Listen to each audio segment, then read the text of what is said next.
Hey guys, welcome back to a new video. I'm Stephanie West. I'm a licensed counselor here in the state of Michigan. Today I'm going to talk about chemicals that are going to be firing when we are startled by something, when we're upset by something, when we're surprised by something. Often we talk about emotional regulation, but sometimes in that conversation we forget to talk about the fact that chemicals are at play, which means just because something is big and we want to solve it right away, sometimes we have to let the chemicals ride out before we're able to actually engage productive conversation. And so I want to use kind of an anecdote that for me is just one of the funnier takeaways from my trip to Greece last year. So my girlfriend and I, we are in general not going to set a lot of timelines because as it related to her getting ready for dinner and stuff, she just wasn't going to kind of follow a conventional timeline. I follow a pretty rigid timeline. And so we had to kind of coordinate what does that look like. So in general, we decided not to follow a lot of timelines. There was one night though where we wanted to see a show. And so we get ready for dinner, but she's dawdling and dragging her feet, at least from my perspective.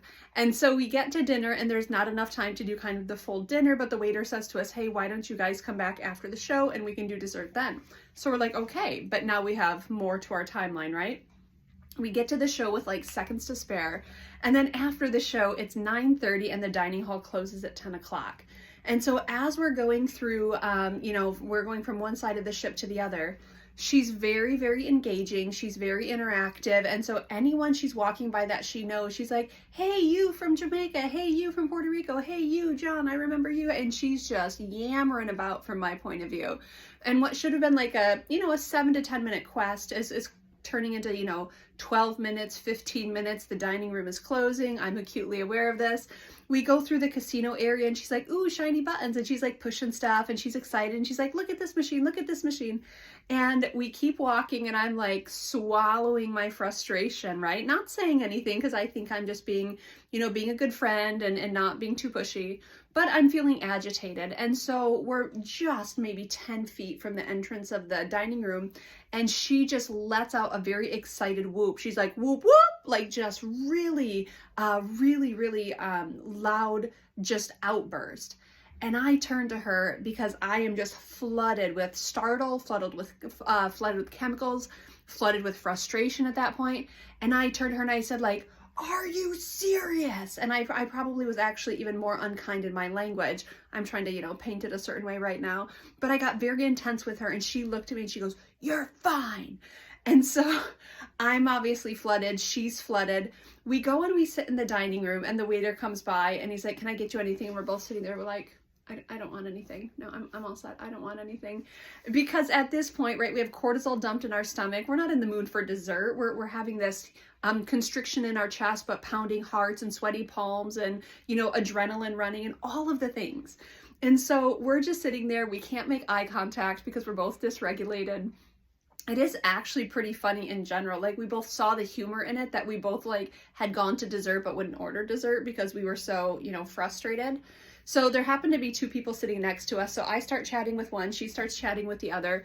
And within about 10 to 15 minutes, we are all just laughing and frankly laughing hysterically at my friend and I, Ange, laughing at just how ridiculous that all was. But the reason we were able to laugh about it is because we had given time for the chemicals to run their course. You cannot stop a chemical deluge, especially when your brain goes into fight or flight or your brain, maybe over responds to something. There's chemicals at play. And so sometimes it's just a matter of giving your body 10 to 15 minutes, doing some deep breathing, going for a walk, doing something that's distracting, something that's enjoyable. Sometimes in spite of the chemicals, you can stay in the tension and try to have a conversation. But if the chemicals at play are dysregulating you to the point where you can't make sense of things, sometimes it's best to just say, hey, let's shelf this for a minute. I need to go get myself regulated. And I have a lot of clients that are really frustrated with themselves for needing that space and time to go kind of reorient themselves. But the reality is there's chemicals at play that often need to ride out.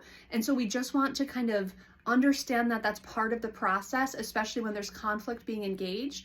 And so give yourself the gift of time saying, hey, I'm a little dysregulated. I need a couple minutes here. My stomach's in knots or my chest is constricted. My palms are sweaty. My something about mom's spaghetti. No, anyway, my jaw's clenched. I'm just not good for this conversation, so give me a few minutes. I have to let it ride out. And I just appreciated so much that experience with Ange when we were in Greece. It was hysterical in retrospect. In real time, we both felt the threat of like being attacked or being overwhelmed or being frustrated. And so there was a chemical release, and we just had to give it time to run its course.